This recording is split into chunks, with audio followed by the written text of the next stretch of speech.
A medida provisória de reforma do setor elétrico que estabelece a gratuidade ou mesmo desconto nas contas de luz para até 60 milhões de consumidores tem uma contrapartida. Ela deve aumentar em cerca de 20% o custo da energia para a indústria. Para falar mais sobre este assunto, eu converso agora com Paulo Pedrosa, presidente executivo da Associação dos Grandes Consumidores Industriais de Energia. Seja bem-vindo à nossa programação. Uma ótima tarde a você. Obrigado, boa tarde. Paulo, como vocês recebem essas revisões? São temas há muito discutidos, por exemplo, a extensão, a ampliação do mercado livre de energia para consumidores na baixa tensão e uma melhor distribuição dos custos, por exemplo, da conta de desenvolvimento energético e os custos do sistema elétrico como um todo para os grandes consumidores. Apesar de muito discutidas, a medida provisória pegou o setor industrial e de grandes consumidores de surpresa? Como é que foi a recepção para essa medida? Por favor. Nós já vimos discutindo com o governo pontos da medida.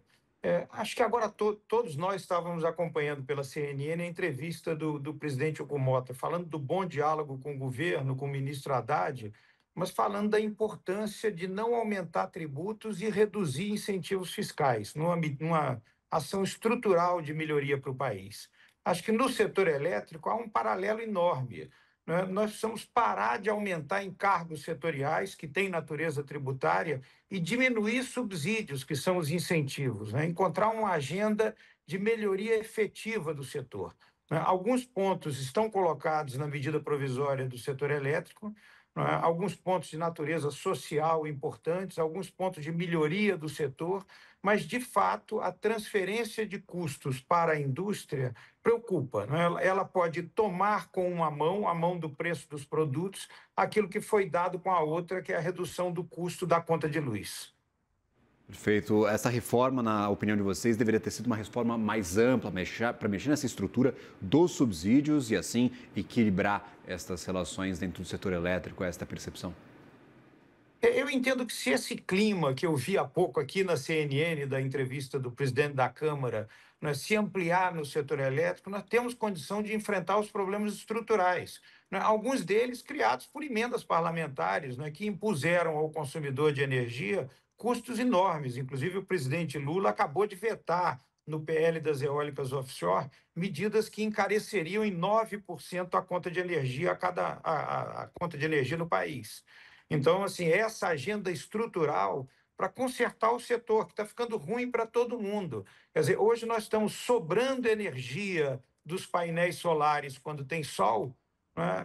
Essa sobra causa um trauma no setor de energia e depois nós somos obrigados a contratar térmicas caríssimas quando o sol se põe. Então, é uma medida que encarece o setor e carboniza a nossa matriz energética. Precisamos de uma discussão estrutural. A medida provisória propõe alguns dos temas. Eu espero que, com 600 emendas apresentadas já à medida provisória, que os nossos debates sejam de melhoria, né, na linha de reduzir incentivos e privilégios, né, reduzir os encargos setoriais que têm natureza tributária e dar competitividade ao país. Energia limpa e barata é o nosso caminho de desenvolvimento. Conversávamos anteriormente, no dia da apresentação dessa medida provisória com o setor, e me diziam que um dos temores era como sairia a medida provisória do Congresso Nacional depois de tantos jabutis que apareceram nos últimos projetos. Você citou um destes projetos que foram mutados na Câmara dos Deputados e no Senado, no caso, o projeto de lei das eólicas offshore. Como que está o diálogo com o Congresso, com a Câmara dos Deputados, com o Senado? Como é que vocês veem a construção a quatro mãos deste projeto de medida provisória que tem 120 dias para ser aprovado ou não pelo Congresso? O diálogo está bom. Eu recentemente participei de reuniões com o ministro Silveira, com o ministro Rui Costa, né? O vice-presidente Alckmin, ministro do Desenvolvimento, ele tem um diálogo importante com o setor, olhando a energia como fator de competitividade. Quer dizer, o diálogo com o governo é bom e ele agora se amplia, né? Vamos ao Congresso juntos, procurar mecanismos que façam dessa medida provisória um divisor de águas, né? Para que a justiça energética ela venha na conta de luz, mas venha no preço do pão, né? Lembrando que 30% do custo do pão é energia. Pergunta, só para a gente encaminhar, só para a gente entender efetivamente o que está afetando a indústria nessa medida provisória. O que gera estes custos, estes 20% de custos a mais que podem afetar a indústria, por favor?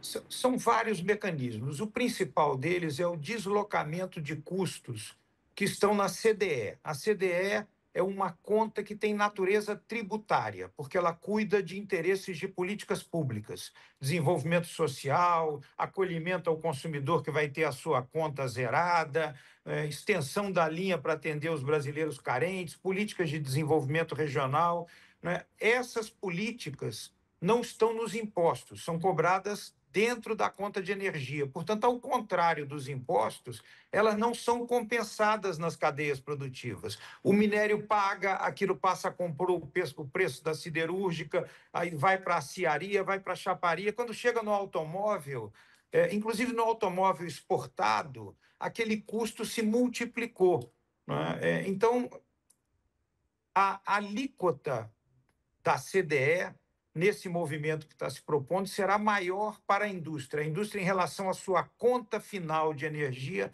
passará a pagar mais, inclusive, do que o pequeno consumidor. Isso vai voltar para as pessoas, vai se acumular nas cadeias produtivas e, principalmente, nós estamos vendo a grande discussão do país de equilíbrio fiscal. Quer dizer, quem paga imposto de forma estrutural no país é a indústria. Quando a gente perde PIB industrial por perda de competitividade, a gente perde também a arrecadação para as políticas sociais e para o equilíbrio fiscal.